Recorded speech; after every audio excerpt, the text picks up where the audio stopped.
text to columns. اکثره وخت موږ تاسې کولی شو چې ټکسټ کالم ته څنګه کو تغییر کو. لکه ما سره دلته ټکسټ دی، دا ټکسټ تاسو ګورئ احمد خان. د دوی منځ کې د خان او د احمد په منځ کې یو فاصله ده، یا سهیل شهاب د دوی منځ کې فاصله ده. زه غواړم خپل دا ټکسټ انتخابوم، ډیټا ته راځم. په ډیټا کې موږ دلته فرمول لرو ټکسټ ټو کالمز. ګورئ مایکروسافټ اکسل به موږ تاسې په داسې ډول وایو چې یو ځل شروع نه کوو چې ټول فنکشنونه او ټول کمانډونه ووایو، بلکې سټپ بای سټپ زه کوشش کوم چې پریکټیکل کار او همدارنګه موږ وکولی شو چې د دې اپشنونو څخه هم څنګه وکړو استفاده وکړو. دا ټکسټ مې انتخاب کړ، دلته راغلم ټکسټ ټو کالم، په دې باندې کلیک کوم. اوس دلته موږ دوه اپشن لرو، یو ډیلیمیټډ لرو. ګوره د ډیلیمیټډ څخه مطلب دا دی هغه کرکټرونه چې د هغې په واسطه باندې موږ دغه دوه لغاتونه څنګه کړي دي تغییر کړي دي. لکه دلته وګورئ فاصله د دوی منځ کې ډیلیمیټډ دی، دلته وګورئ اینډ ساین د دوی په منځ کې ډیلیمیټډ دی، او دلته وګورئ اټ ساین په دې ټکسټ کې څنګه دی ډیلیمیټډ دی. دا د ډیلیمیټډ خبره کوي. نو ګوره څنګه چې موږ دا انتخاب کوو زموږ او ستاسې ټکسټ دې ساحې ته راځي. ګوره دا ټکسټ دلته راغی 18، دا 18 دی نه 18 18 19 شل، دا هم دلته څنګه شوي دي ځای په ځای شوي دي، او زموږ ټکسټ هم دلته څنګه شو راغی. نو موږ ډیلیمیټډ انتخابوو، د دې څخه وروسته نیکسټ. په نیکسټ کې اوس موږ او تاسې ورته ډیلیمیټرز وایو. په دې ټکسټ کې زموږ ډیلیمیټر چې دی هغه سپیس دی، نو موږ سپیس ورته انتخابوو. دلته تاسو وګورئ یو لاین انزرټ شو، مطلب اوس دغه سپیس یا فاصله چې د همدې مطابق زموږ او ستاسې ټکسټ بیلیږي. د دې څخه وروسته نیکسټ انتخابوو. بیا زموږ او ستاسې ټکسټ به داسې بیل شي، دا یې پریویو ده.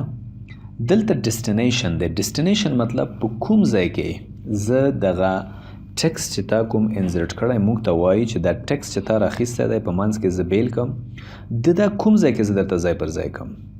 دلته اوس وګورئ سی کوم یو انتخاب شوی دی، دغه دا سیل انتخاب شوی چې یعنې همدې ځای نه څنګه کوم درته پیسټ کولی شروع کوم. سی 18 وګورئ سی 18.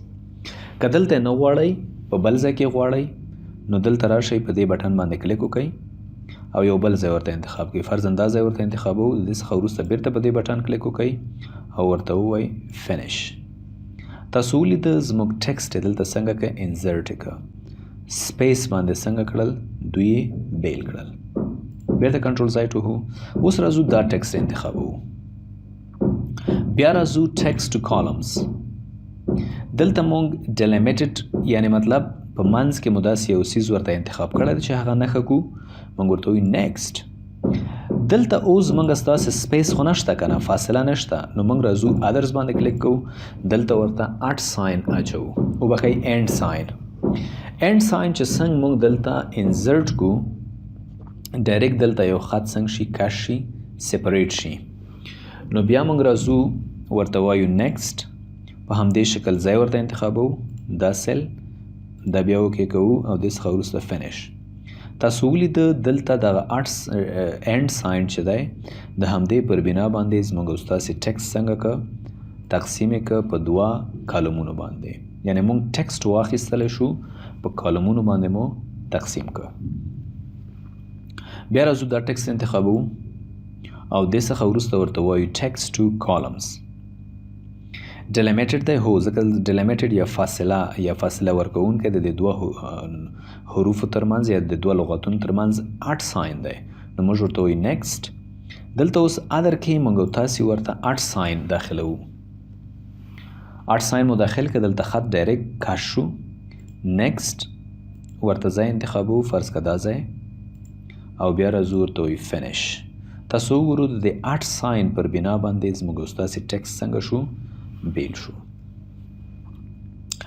بیا راځو دا ټکسټ انتخابوو، ورته وایو ټکسټ ټو کالم. دا ځل ورته ډیلیمیټډ نه انتخابوو، فکس ویډت ورته انتخابوو. فکس ویډت یعنې موږ په خپله غواړو چې د کالمونو کې یا د ټکست کې فاصله راولو.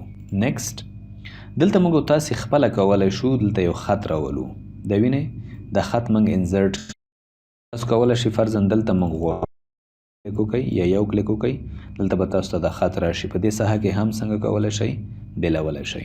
که نه بل کلیک وکړئ دا خط به ختم شي. دا یو خط موږ غواړو چې په دې شکل یې څنګه کو دا ډیټا وویشو. نو نیکسټ ورته وهو په آخره کې فینش. تاسو وګورئ دا ډیټا په دوه برخو باندې څنګه شوله وویشل شوله. دا و ټکسټ ټو کالمز، یعنی موږ کولی شو که په یو کالم کې موږ سره ټکسټ وي هغه وکولی شو په دوه کالمونو باندې وویشو.